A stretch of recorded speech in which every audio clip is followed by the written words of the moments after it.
10일 날 문재인 좌파 독재정권 4년 문재인 기자회견이 있었고, 그 바로 박상학 자유북한운동연합 대표에 대한 피의자 소환조사가 있었습니다. 불과 김여정이 대북전단 살포에 대한 이 김여정 북한의 입장이 나오고 딱 일주일 만에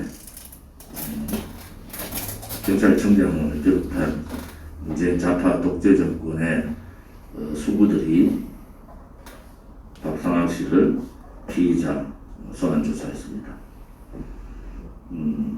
소위 말하는 자유에 대한, 또 기본적인 북한 인권, 2천만 북한 동포 중에서 1,800만 이상이 지금 삶의 허덕이고 인권 사각지대에서 인권 탄압, 동물적인 취급을 받고 있는데도 불구하고 문재인 좌파 독재 정권은 그것을 알리는 대북전당 살포법을 만들어서 악법이죠.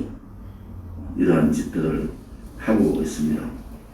국민의힘이 저항하고 싸워야 될 것은 이러한 보편타당한, 인류의 보편타당한 인권 문제 아닙니까? 전 세계 가장 인권 탄압의 중심에 있는 북한의 인권 문제를 얘기하지 못하는 우파 정당은 정당이 아닙니다. 문재인 정권이 4년 동안 했던 것은 북한 핵폐기, 또 한반도 핵폐기죠. 그들이 주장하는 한반도 핵폐기의 거짓 평화쇼였습니다. 대한민국은 한반도의 핵폐기를 요구하는 것이 아니고 북한에 실존하는 북한의 핵폐기를 요구하는 겁니다. 한미동맹을 깨가면서 북한의 종북행강을 하고 있는 문재인 정권, 또 대한민국의 국격과 자존심을 다 떨어뜨린 정말 북한의 종속국가 해방이위에 광복이위에 이렇게 비굴하게 북한에 끌려다니는 정권이 어디 있었습니까? 도대체 이 문재인 정권은, 특히 문재인 씨는 무슨 약점이 북한에 잡힌 겁니까? 국민들께서 이제 정말 직시하고 아셔야 됩니다. 김대중 정권 때 북한 핵 절대로 만들지 않는다고 국민들한테 거짓말하고 그분 돌아가셨어요. 그리고 북한 핵 개발하고 그 개발이 가속화됐습니다. 노무현 좌파 정권 때 북한 핵 문제에 대해서 본인이 대변인 역할을 하고 있다. 그 정부의 일부 사람들 북한 핵이 뭐가 나쁜가, 통일되면 우리 것이라는 그런 말도 안 되는 사고방식들을 가지고 북한 핵 개발에 동조해버렸어. 문재인 정권 들어서 북한이 핵국가 선언을 하기 위한 절차, 거짓 평화쇼를 통해서 핵 부분에 대한 핵이 소형화되고 경량화되고 다중화되고 표준화되고 정밀화되는 그 단계를 이 문재인 정권 4년 만에 거짓 평화쇼 노름에 북한은 차곡차곡 진행했습니다. 이제 북한이 남아있는 것은 미국의 동조하에 핵국가로 선언을 하는 것밖에 남은 것이 없습니다. 그러면은 대한민국은 북한 핵의 종속국가가 되는 겁니다. 아무리 경제가 발전해도 핵을 가진 나라와 핵을 가지지 않는 나라는 전혀 다른 양상입니다.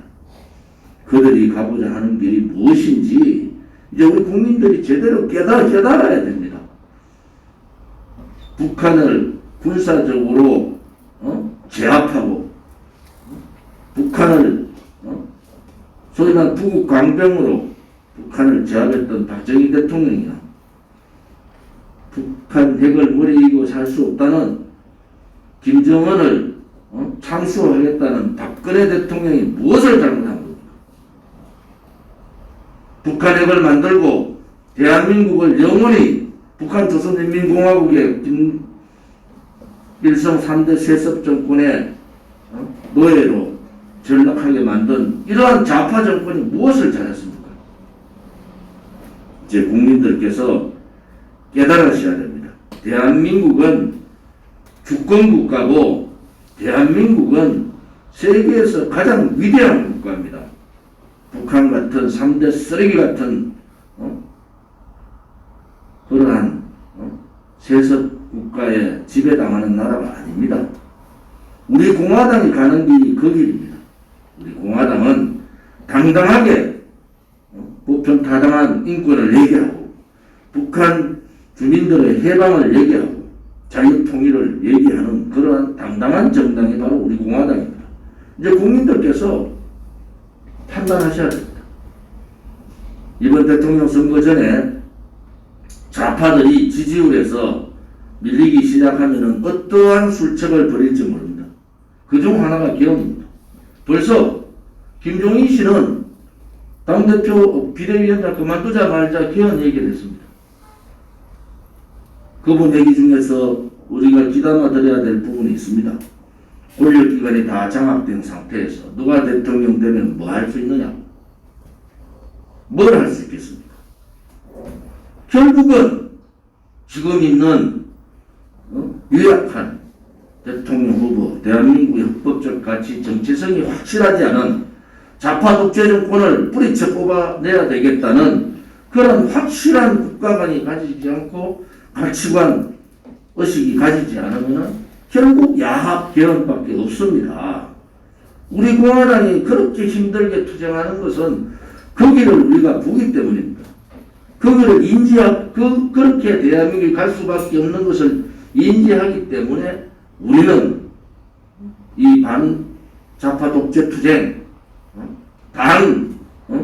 소위 말하는 거짓 보수 정당, 유약한 정당이 아니라 강력한 체제를 지키는 정당을 우리가 유지를 하고 힘들더라도 가는 겁니다. 이제 그들이 술책이 눈에 보이지 않습니까? 자기들과 연정할 수 있는, 만약에 저들이 정권 재창출을 좌파들이 할 수 있으면 독단들 갑니다. 그렇지 않으면 연정할 수 있는 적당한 상대와 개헌을 통해서 장기 집권을 하겠다는 겁니다. 권력기관 다 장악된 상태에서 개헌에 의해서 내각제 장기 집권 구도로 돌아가면 대한민국은 그 수순은 사회주의 연방제 가는 길밖에 없습니다. 그것이 2021년 우리 대한민국에 남아있는 가장 큰 난제이고 위기인 겁니다. 우리가 2021년 이렇게 처절하게 투쟁하지 않으면, 처절하게 국가를 살리겠다는 구국의 정신을 가지지 않으면 이 나라는 그렇게 갑니다. 그것은 우리 젊은 세대나 지금에 있는 어린 세대나 혹은 미래 세대에 엄청난 역사적 죄를 짓는 겁니다. 우리한테 주어진 책무가 가시밭길이고 고통의 칼날이고 어깨가 무거워서 일어설 수 없는 힘든 과정이지만은 우리가 버티고 투쟁하고 지켜야 될 것들이 너무나 소중하기 때문에 우리는 그 길을 가는 겁니다. 제가 오늘 이렇게 말씀드리는 것은 5.16혁명은 아직 끝난 것이 아닙니다. 우리 공화당이 5.16혁명 정신을 이어받읍시다. 그리고 대한민국에 다시는 이 붉은 세력들이 정권을 잡는 것은 물론이고 대한민국 사회에서 발붙이지 못하도록 해야 되는 것이 우리들이 가야 될 길이다. 이렇게 봅니다. 아무튼 5.16혁명 끝나지 않은 5.16혁명 정신을 개성해서 우리가 가고자 하는 대한민국다운 대한민국을 만드는데 우리 동지들뿐만 아니라 자유파 국민들이 내려놓고 좀 내려놔야 됩니다. 우리 당 내부에서도 뭘 그렇게 남에 대해서 그렇게 분파적인 활동들 합니까? 제가 말씀드리듯이 작은 애국심, 작은 예당심은 이제 내려놓을 때가 되지 않았습니까? 우리가 헤쳐나가야 될 이 중차대한 역사의 시간에 오늘 제가 이렇게 우리 최고위원님들이 전부 5.16 경영 정신을 얘기하는 것은 이 중차대한 혁명의 길이 우리끼리 다투고 우리끼리 작은 것 가지고 내세워서 되겠습니까? 이제는 이런 부분에 대해서 다시는 우리 공화당 내부에서는 또 바깥에 있는 자유우파 국민들한테도 이제는 정말 4년간 대한애국당부터 우리 공화당이 지켜왔던 가치를 아실 겁니다. 왜 저들이 처절하게 언해받고 무시받고 하는데도 무너지지 않고 이렇게 진실 정의의 투쟁을 하는가? 그것은 바로 국가가 위험하기 때문입니다. 대한민국이 위험하다는 겁니다. 지금의 국민의힘의 대부분이 야합 세력들입니다. 개헌은 그들 야합 세력과 좌파들이 손을 잡고 소위 말하는 자유민주주의 정치의 성까지 바꾸면서 하겠다는 것이 개헌입니다. 벌써 김종인 발 개헌 얘기가 나오고 이낙연 발 개헌 얘기 나오면 가속도가 붙습니다.